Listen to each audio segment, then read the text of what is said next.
Hello दोस्तों, कैसे हैं आप सभी। तो आप सभी का ही हार्दिक स्वागत और हार्दिक अभिनंदन करती हूँ मैं प्रीति मंडियाल पॉकेट पढ़ाई पे।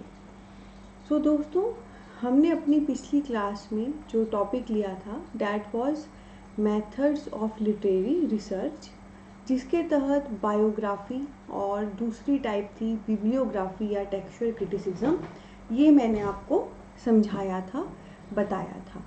अब हम इसी दो मेथड्स को, जो बायोग्राफी है और बिब्लियोग्राफी है, इन्हीं दो मेथड्स को हम थोड़ा सा और एक्सप्लोर करेंगे, थोड़ा सा और जानेंगे। ठीक है, बारी बारी से हम लेंगे।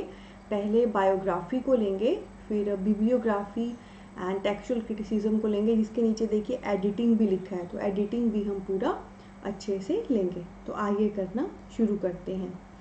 दोस्तों, बायोग्राफी हम सबसे पहले यहाँ पे लेंगे। तो ये रहा हमारा बायोग्राफी। अब बायोग्राफी में मैं आपको बताने क्या जा रही हूँ, कुछ बहुत ही जाने माने क्रिटिक हैं इंग्लिश को लेकर। उन्होंने क्या चीज़ें कही हैं, क्या स्टेटमेंट दी हैं, उनसे मैं आपको थोड़ा सा रूबरू करवाऊँगी।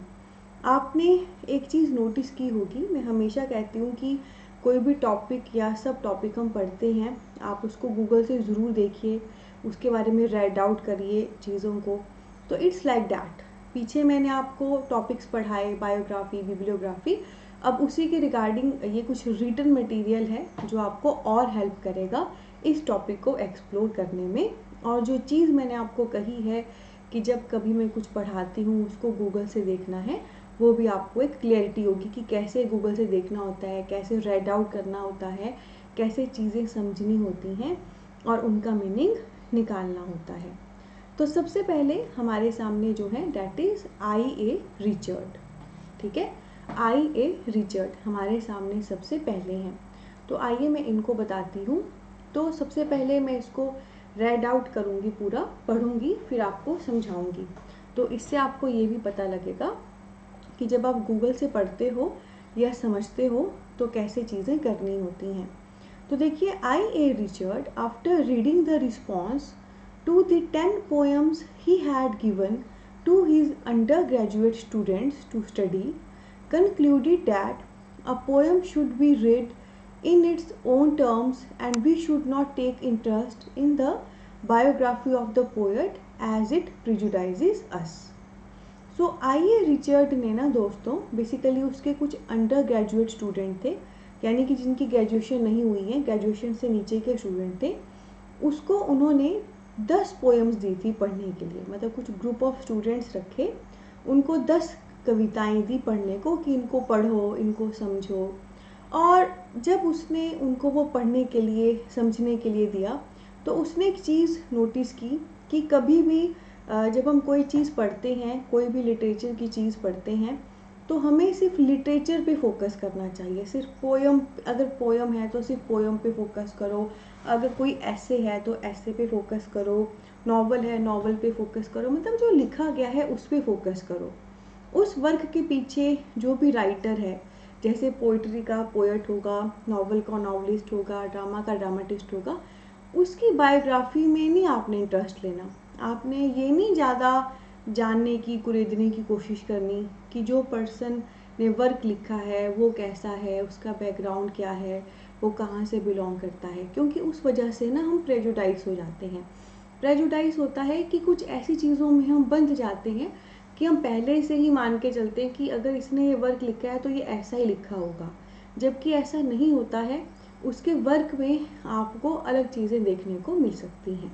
इट्स लाइक जब हम एक रिश्ता करने जाते हैं, तो मानो अरेंज मैरिज हो रही है, और कैसे जब हमने एक लड़के के बारे में जानना है या लड़की के बारे में जानना है, तो हम फैमिली बैकग्राउंड चेक करते हैं ना पहले, मम्मी पापा एंड ऑल। और एक क्या होता है कि यार माँ बाप ऐसे हैं तो बच्चा भी ऐसा होता है कि नहीं होता है, वो एक थॉट होता है, तभी हम पूरा जांच पड़ताल करते हैं। ठीक उसी प्रकार से आपके सामने कोई वर्क आ गया, तो अगर आप पूरा का पूरा उस वर्क से जो रिलेटेड राइटर है उसमें ही घुस जाओगे, तो आप जो वर्क आपने देखना था, जो वर्क के बारे में बताना था, उसका जो क्रिटिसिज्म आपने देना था, अच्छा बुरा बताना था, उसके साथ आप ना जस्टिस नहीं कर पाते। ठीक है। तो ये बहुत इम्पॉर्टेंट बात आई है रिचर्ड ने फील की। एक्चुअली उसने कुछ ग्रुप ऑफ स्टूडेंट को पढ़ने को दिए थे 10 पोएम्स, और जब उन्होंने उन पोएम से एनालिसिस निकाला, बताया कि अच्छा इसमें ये है वो है, तो फिर फाइनली उसने कंक्लूज़न निकाला कि जब वर्क दिया है कोई तो वर्क पे फोकस करें, उससे संबंधित जो राइटर हैं उसके बैकग्राउंड में ज़्यादा नहीं घुसना है, क्योंकि फिर हम ट्रैक से भटक जाएंगे, हम अपना काम नहीं कर पाएंगे, ठीक है। हालांकि मैं एक बार ज़रूर कहना चाहूँगी कि नो डाउट पूरा का पूरा फोकस राइटर पे करना गलत बात है, हमारा मेन फोकस वर्क पे होना चाहिए। पर हाँ, इसका मतलब ये भी नहीं है कि राइटर के बारे में हम बिल्कुल भी फोकस ना करें, थोड़ा सा राइटर के बारे में भी होना चाहिए, थोड़ा सा, पर मैक्सिमम हमारा फोकस जो है वर्क के बारे में होना चाहिए। तो ये, क्योंकि हम पढ़ी बायोग्राफी टॉपिक रहे हैं, तो ये आई.ए. रिचर्ड ने बताया। उसके बाद दोस्तों नेक्स्ट हमारे सामने क्रिटिक है विमसेट एंड बियर्डस्ले, ठीक है। कौन से क्रिटिक है? विमसेट एंड बियर्डस्ले। आइए देखते हैं इन्होंने क्या बताया। तो पहले एक बार मैं पढ़ देती हूँ सारा, तो आपको फिर समझाती हूँ। Wimsatt and Beardsley, in their famous articles of international policy and affective policy, consider Richard subjective in approach because he took notice of author's intention. They may be right in their effort to make criticism more objective and systematic, but they forget the fact that no work of art can be completely separated from its creator. It always bears the stamp of his personality, ठीक है। तो further विमसेट और बियर्डस्ले, इनके combine articles हैं बहुत ही famous, एक है international policy और एक है अफेक्टिव पॉलिसी, ठीक है। ये बहुत ही फेमस आर्टिकल्स हैं विमसेट और बियर्डस्ले के। तो एक इंटरनेशनल पॉलिसी है और एक अफेक्टिव पॉलिसी है, ये मैं भी बताती हूँ आपको, ये खुद में पूरे कॉन्सेप्ट हैं, पर इसमें मैं मेन बता देती हूँ कि विमसेट और बियर्डस्ले ने क्या कहा। इसमें ना विमसेट और बियर्डस्ले ने जो रिचर्ड ने ऊपर स्टेटमेंट दी है उसको इन्होंने क्रिटिसाइज़ किया, ठीक है।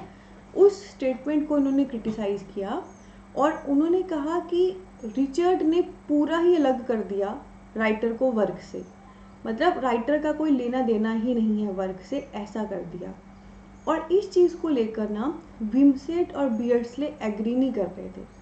वो कह रहे थे ठीक है, रिचर्ड का फोकस है कि हम ऑब्जेक्टिव होके, ज़्यादा सिस्टमेटिक होके अपना काम करें, ठीक है, पर हमें ये नहीं भूलना चाहिए कि कोई भी जो आर्ट का नमूना होता है, आर्ट में चाहे कोई सॉन्ग है, चाहे कोई पेंटिंग है, कोई लिटरेचर है, आप उस आर्ट को उसके क्रिएटर से अलग नहीं कर सकते, आप उस आर्ट को उसके बनाने वाले से अलग नहीं कर सकते, क्योंकि एट द एंड कहीं ना कहीं जो उसके क्रिएटर की, उसके आर्टिस्ट की पर्सनैलिटी है, उसकी स्टैम्प उस वर्क पे होगी ही होगी। ये देखो मैंने ऊपर ही आपको बता दिया था, राइट। जब मैंने आई.ए. रिचर्ड की स्टेटमेंट आपको बताई कि उसके अकॉर्डिंग हमें ऑथर पे नहीं फोकस करना है, सिर्फ वर्क पे करना है, तो मैंने आपको उसके बाद ही बता दिया था कि ठीक है, आई.ए. रिचर्ड कहीं ना कहीं सही है कि वो चाहता है कि काम अच्छे से हो, तो हम वर्क जिसके बारे में हमने बताना है हम उस पर फोकस करें।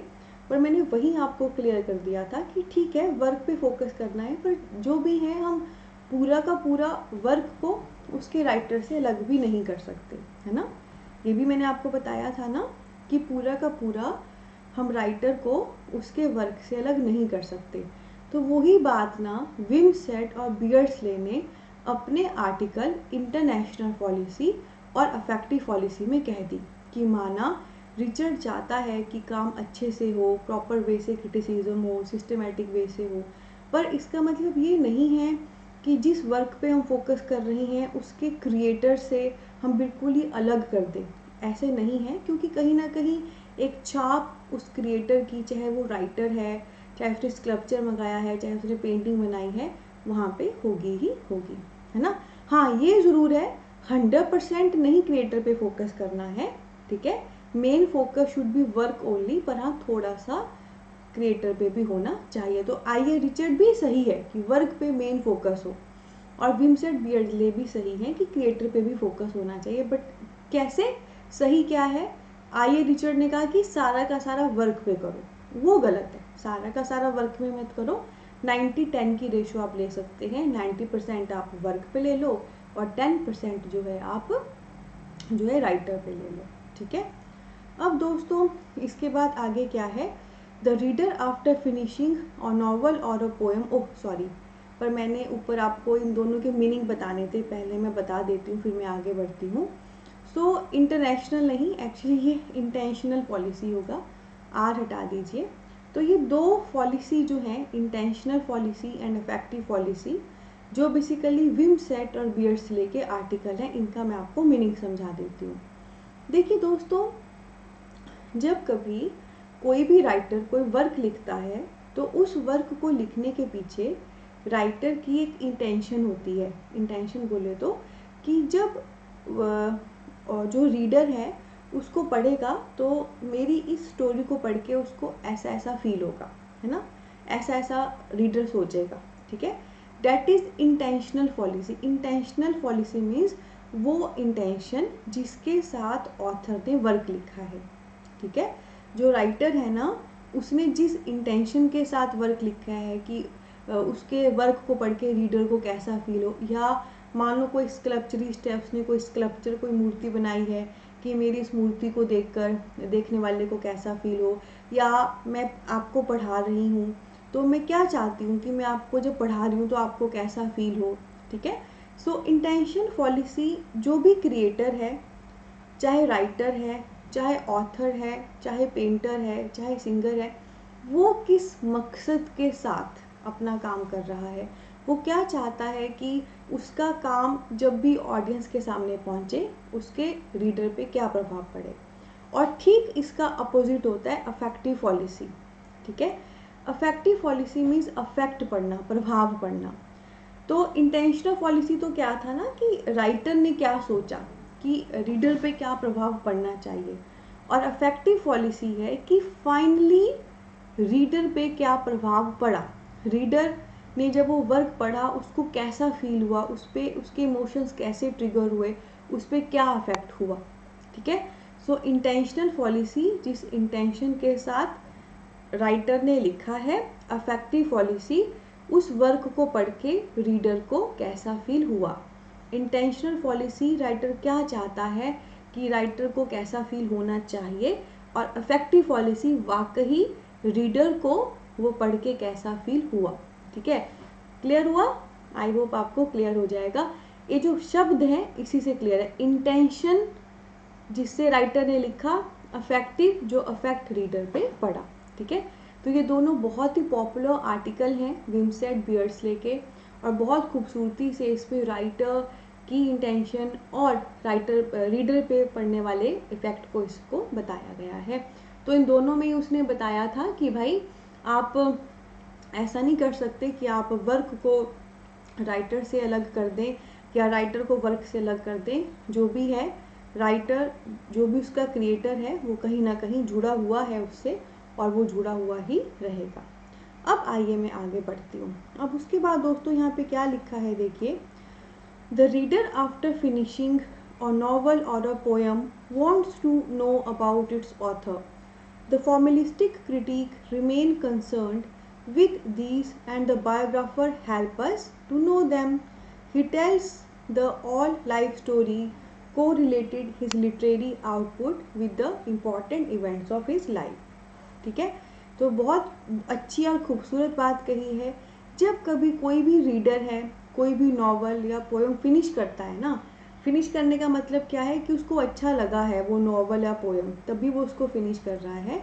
तो उस कंडीशन में डेफिनेटली वो उसके लिखने वाले ऑथर के बारे में जानना चाहता है ना।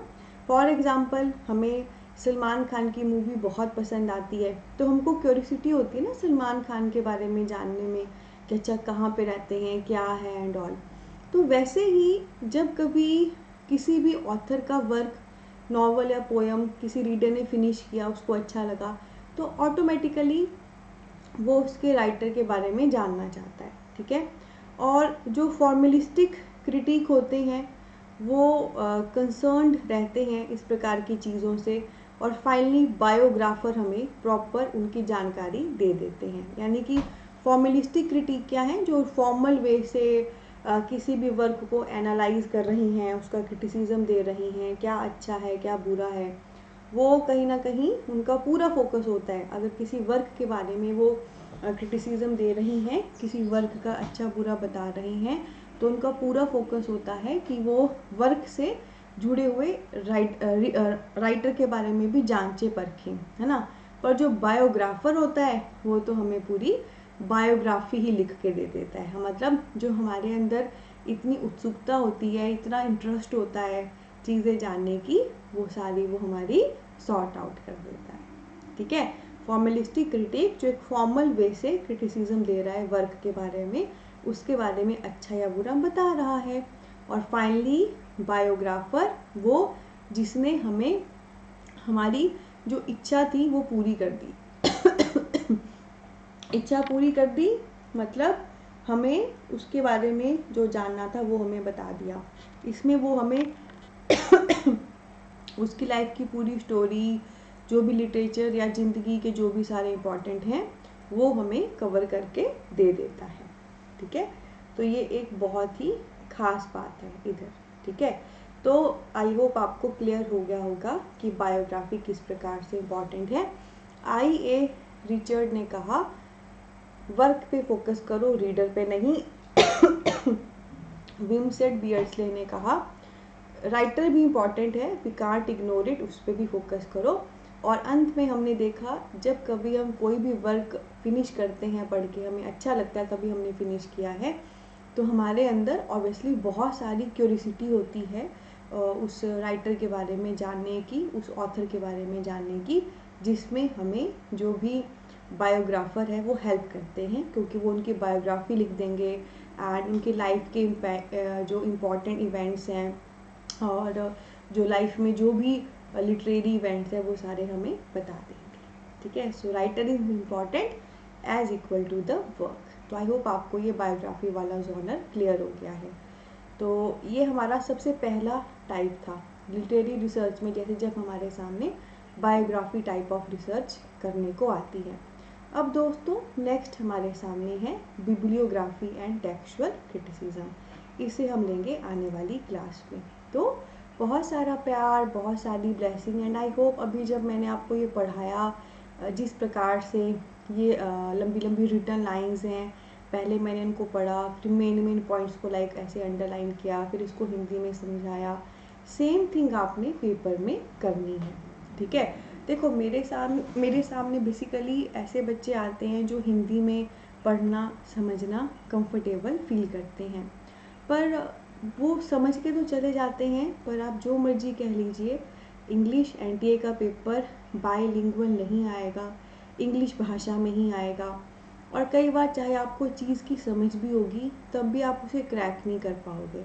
तो वहाँ पे आपको हेल्प करेगी ज़्यादा से ज़्यादा रीडिंग हैबिट। ठीक है, तो आपने ना इस रीडिंग पे पूरा फोकस करना है अच्छे से। ठीक है, पूरा फोकस करना है अच्छे से। एक डेमो मैंने आपको अभी करके दिया। तो यही खूबसूरती है हमारे लेक्चर्स की, बहुत सारे टिप्स, टेक्निक्स और ट्रिक्स आपको मिलते हैं, ना सिर्फ कॉन्सेप्ट क्लियर करने में, चीज़ें याद करने में, बल्कि इस प्रकार से दिल की गहराइयों से करने में कि कहीं भी हो आपको वो हेल्प करे। ठीक है, तो दोस्तों अच्छा लगे तो खुद भी आइए और हमारे इस प्यारे से पॉकेट पढ़ाई के परिवार को बढ़ाइए। इंडिया का पहला pocket friendly education app pocket पढ़ाई, जहाँ पर क्वालिटी है, क्वांटिटी है और जिसका नारा है #डेमोक्रेटाइजिंग द एजुकेशन। हमें एजुकेशन का लोकतांत्रिकवाद करना है, हमें हर घर पढ़ाई पहुंचानी है। बहुत सारा प्यार, बहुत सारी ब्लेसिंग। आने वाले लेक्चर में बिब्लियोग्राफी एंड ऑल एक्सप्लोर करना शुरू करेंगे। धन्यवाद।